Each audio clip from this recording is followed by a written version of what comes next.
নমস্কার বন্ধুরা, ঝিনুক ব্লগে স্বাগত। আবারও হাজির হয়ে গেছি আমের মিষ্টি মিষ্টি চাটনি নিয়ে। গরমকাল মানেই আমের চাটনি বা আমের আচার। তো আমি এই চাটনিটা আবার বানিয়েছি একটু অন্যভাবে। এর আগেও আমি আমের চাটনি শেয়ার করেছি আপনাদের সাথে। এবার এই আমের চাটনিটা একটু অন্যরকম করে করেছি। অনেকটা জেলির মতো হয়েছে এবং আমগুলো মোরব্বার মতো দেখতে হয়েছে এবং খেতেও হয়েছে একটু অন্যরকম, অন্যভাবে কেটেছি। তাহলে চলুন আজকে দেখে নিই কীভাবে এই আমের চাটনিটা আমি বানিয়েছি।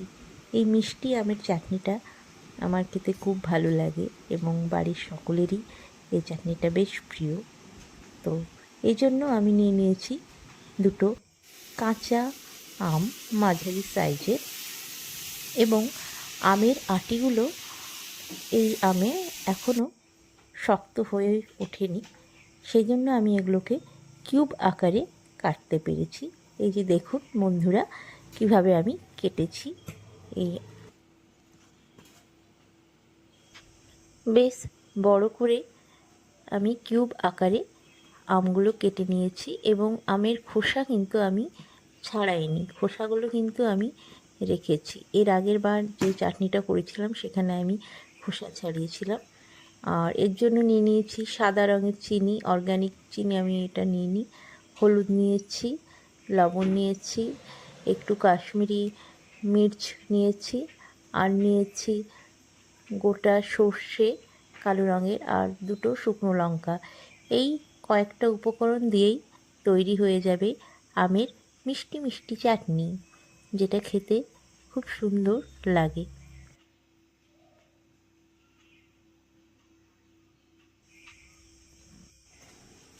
এবার একটি কড়াই গরম করে নিয়েছি উনুনে বসিয়ে, তার মধ্যে আমি সর্ষের তেল দিয়ে দিচ্ছি। সর্ষের তেল দিয়েই আমি চাটনিটা করব। তো অল্প একটুখানি সর্ষের তেল দিলাম, বেশি তেল এটাতে লাগে না। এবার এই সর্ষের তেলটা একটু গরম হয়ে উঠলে এর মধ্যে আমি ফোড়ন দিয়ে দেব। তো ফোড়নের মধ্যে আছে শুকনো লঙ্কা দুটো আর সর্ষে, সেই দুটোই আমি দিয়ে দিলাম। একটু ফুটে উঠলে এবার কাঁচা আমগুলো আমি আস্তে আস্তে দিয়ে দেবো,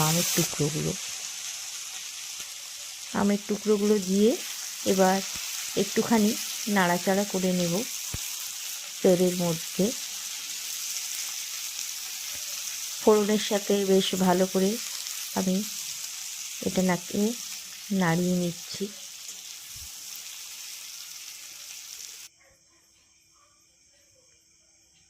একটুখানি নাড়াচাড়া হয়ে গেলে এর মধ্যে মশলাগুলো আমি দিয়ে দিলাম। হলুদ, লবণ এবং কাশ্মীরি মির্চ দিয়ে আরও ভালো করে নেড়ে নিচ্ছি।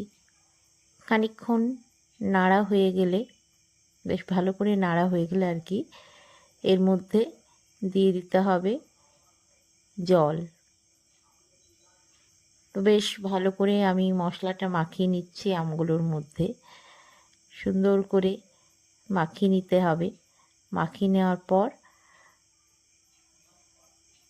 এই যে দেখুন খুব সুন্দর করে মাখানো হয়ে গেছে, মশলাটা একটু কষাও হয়ে গেছে আর কি। আমটা অনেকটাই নরম হয়ে গেছে। এরপরে আমি বেশ খানিকটা জল এতে দিয়ে দিলাম। দেখুন চাটনির রঙটা কিন্তু খুব সুন্দর এসছে। এরপর বেশ খানিকটা জল দিয়ে এবার এটাকে ফুটতে দেওয়ার জন্য ছেড়ে দিতে হবে।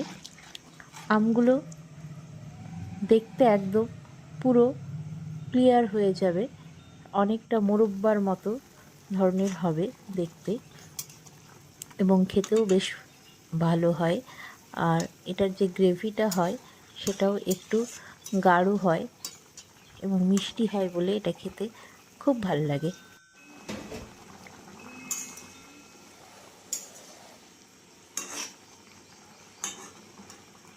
আমটা সেদ্ধ হয়ে এসছে। এরপরে আমি এর মধ্যে এক বাটি চিনি দিয়ে দিলাম। মোটামুটি এটা 250 গ্রাম মতো চিনি হবেই। আপনারা আপনাদের প্রয়োজন মতো স্বাদ অনুযায়ী চিনি দেবেন। চিনিটাই এই চাটনির মূল উপকরণ আর কি বলা যেতে পারে, যাতে আমের চাটনিটা আর কি মিষ্টি মিষ্টি হয়। তো ফুটে উঠেছে এবং এই যে দেখতে পাচ্ছেন সাদা সাদা হয়ে গেছে, আমটা ক্লিয়ার হয়ে গেছে একদম মোরব্বার মতো। তার মানে চাটনিটা এবার হয়ে এসছে। তো আর একটুখানি ফুটিয়ে নিয়ে এটাকে আমি নামিয়ে ফেলব।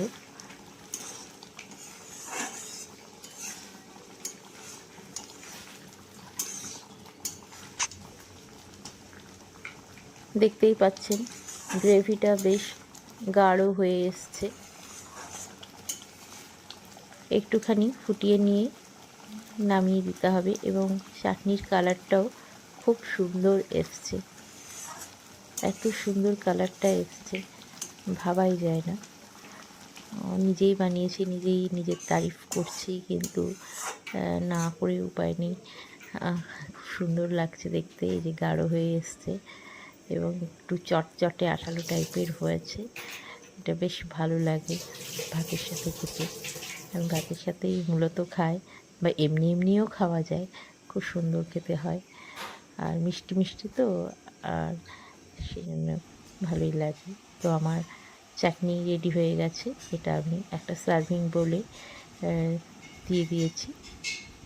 তো আপনারাও বাড়িতে বানিয়ে দেখবেন এই চাটনিটা। আশা করি সকলেরই ভালো লাগবে এই মিষ্টি চাটনি। তো আপনারা জানাবেন অবশ্যই, আপনারা কমেন্টে অবশ্যই জানাবেন কেমন লাগলো এই চাটনিটা খেতে। আর আমার ব্লগগুলি দেখার জন্য অবশ্যই লাইক, কমেন্ট, শেয়ার করবেন এবং আমাকে ফলো করবেন। সবাই ভালো থাকবেন। Tata, bye bye, see you again.